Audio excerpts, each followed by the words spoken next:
ஐயோ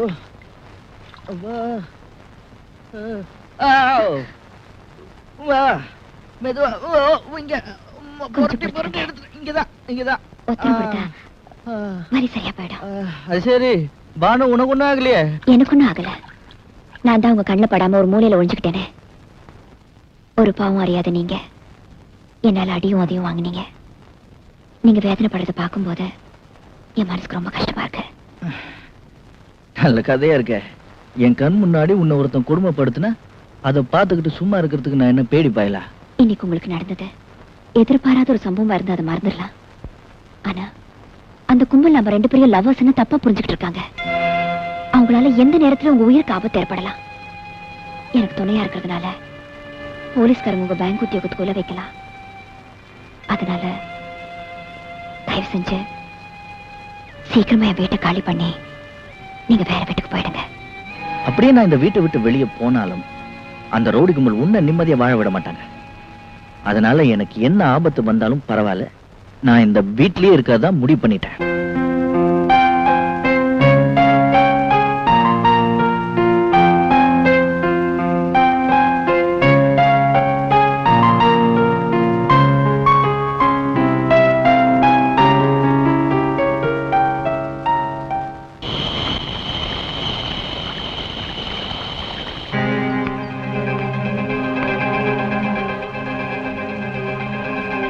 கையனிடுங்க.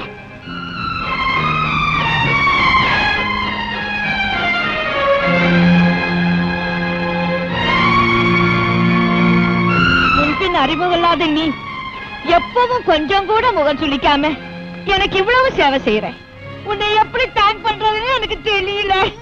God bless you my child. கர்த்தர் உன்னை ஆசீர்வதிக்கட்டும். Thank you.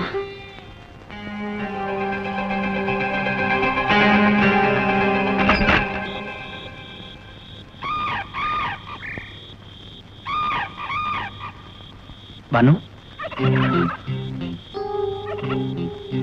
சக்கரவர்த்தி, இந்த நேரத்தில் இங்க வந்து யாருக்காக காத்துட்டு இருக்கீங்க? உனக்காகத்தான். எனக்காகவா? அப்படின்னா காலையிலேயே நீங்க என்ன பின்தொடர்ந்து வந்திருக்கீங்கன்னு நினைக்கிறேன். ஆமா. எதுக்காக ஃபாலோ பண்ணி வந்தீங்கன்னு தெரிஞ்சுக்கலாமா? குனிஞ்சு நிமிர முடியாத வேலைன்னு சொன்னியே, அது என்னன்னு தெரிஞ்சுக்கலான்னு தான் வந்தேன். ஓ, தெரிஞ்சுக்கிட்டீங்களா? தெரிஞ்சுக்கிட்டேன். ஆனா உன்னத்தை என்னால புரிஞ்சுக்க முடியல. எதுக்காக இப்படிப்பட்ட வேலையெல்லாம் செய்யற? பேப்பர்ல விளம்பரம் பார்த்து நானாதான் இந்த வேலையை தேடிக்கிட்டேன். வாரத்துல ஒரு நாள் அந்த அம்மாவோட துணிமணிகளை துவைச்சு போட்டு குளிப்பாட்டி விட்டு மாதா கோயிலுக்கு கூட்டிட்டு போனோம். மற்றபடி சில்லறை வேலைகளை பார்த்து கொடுத்துட்டு ராத்திரி 9 மணிக்கு தான் வீடு திரும்புவேன். Part time job. மாதம் 1000 ரூபாய் சம்பளம். இருந்தும் கெடுத்தான் செத்தும் கெடுத்தான்னு சொல்லுவாங்களே, அந்த மாதிரி எங்க அண்ணன் பூபதி உயிரோட இருக்கும்போது அவன் கொடுத்த தொல்லைகளுக்கு அளவே இல்லை. அவன் செத்த பிறகும் என்னை சாகாம சாகடிச்சிட்டான். நான் செஞ்சுட்டு இருந்த மாடலிங் தொழிலும் போச்சு. கை நிறைய எவ்வளவோ சம்பாதிச்சேன். ஆனா இன்னைக்கு வரைக்கும் எனக்குன்னு பேங்க்ல ஒரு பைசா கூட போட்டு வைக்க சந்தர்ப்பமே கிடைக்கல. ஏன் அப்படி? எங்க அண்ணன் எனக்கு விட்டுட்டு போற சொத்து 4 பக்கமும் கடன். அந்த கடனை எந்த ஜென்மத்துல எப்படி தீர்க்க போறேன்னு எனக்கே தெரியல. சுத்தி இருக்கிற உலகம் என்னை தீண்டு தகாத மாதிரி பாக்குது. என்னால வாழவும் முடியல, சாகவும் வழி தெரியல. இப்படிப்பட்ட துர்பாக்கியமான நிலைமை எந்த பொண்ணுக்கும் வரக்கூடாது. பானு, வாழ்க்கைன்னா மேடு பள்ளங்கள் வரத்தான் செய்யும். அதை தாங்கிக்கிற மனப்பக்குவம் நமக்கு வேணும். இந்த உலகம் என்ன கொலைக்காரின்னு சொல்லுது. அந்த மனவேதனை தான் என்னால தாய்க்க முடியல. வெளிவட்டாரத்துல உன்னை பத்தி இப்படி ஒரு பகிரங்கமான குற்றச்சாட்டு இருக்கிறது என்னமோ உண்மைதான். இந்த களங்கத்தை போக்குறதுக்கு உனக்கு எல்லா விதத்திலையும் உதவி செய்ய நான் தயாரா இருக்கேன். நீ உண்மையிலேயே நிரபராதின்னா முதல்ல நீ என்ன நம்ப வைக்கணும். நான் நிரபராதி. உங்களை எப்படி நான் நம்ப வைக்கிறதுன்னு எனக்கு தெரியல.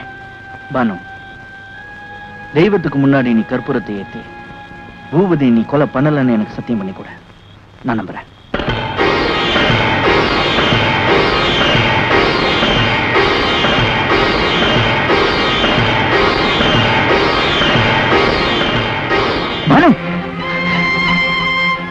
விநாயகருக்கு முன்னால சத்தியம் பண்ணி சொல்றேன், நான் பூபதியை கொலை பண்ணல.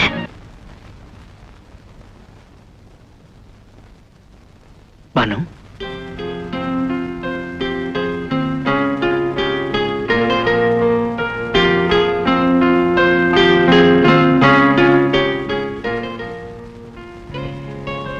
உனக்கு அக்னி பரீட்சை வச்சு உன் உள்ளங்கையில மட்டும் இல்ல, உன் உள்ளத்திலும் தீக்காயங்கள் ஏற்படுத்திட்டேன்.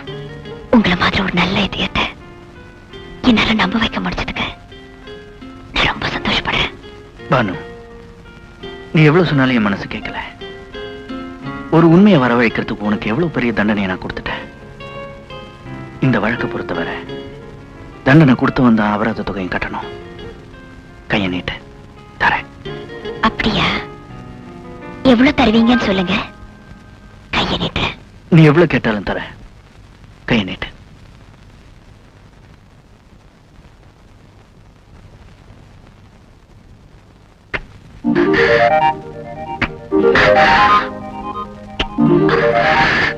அண்ணா,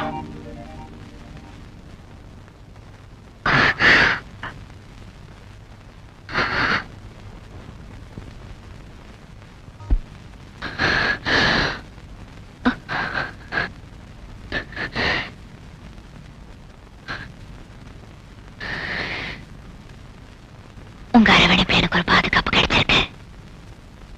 இருந்துக்கிறது என் வாழ்க்கையில நமக்குள்ள ஏற்பட்ட இந்த உறவு தீபகற்பமா பிரகாசிக்குது.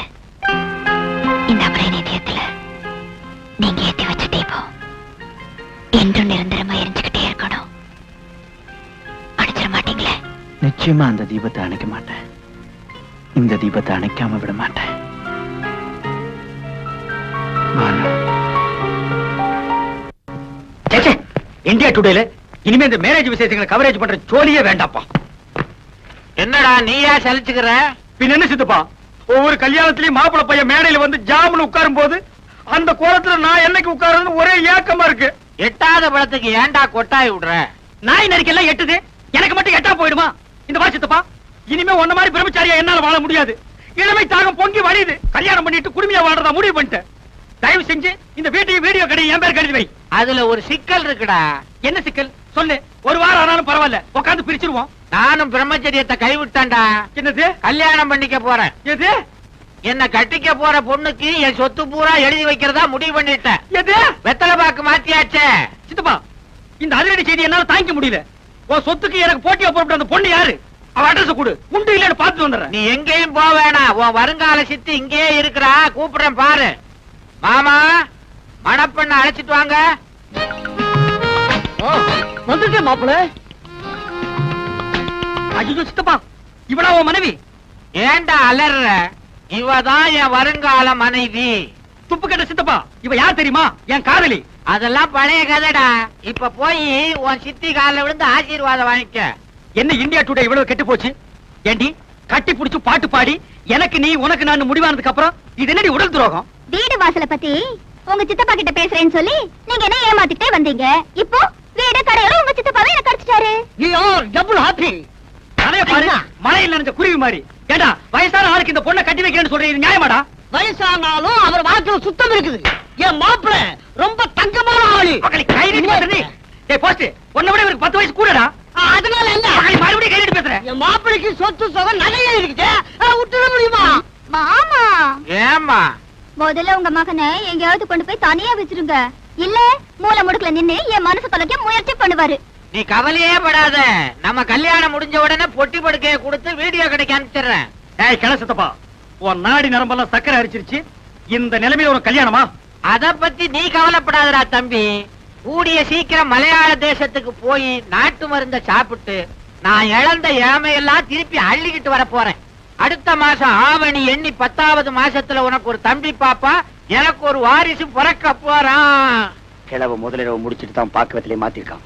ஏய் சித்தப்பா, என் வாழ்க்கையில் நீ ரொம்ப விளையாடிட்ட. உன்னை நான் சும்மா விட மாட்டேன்.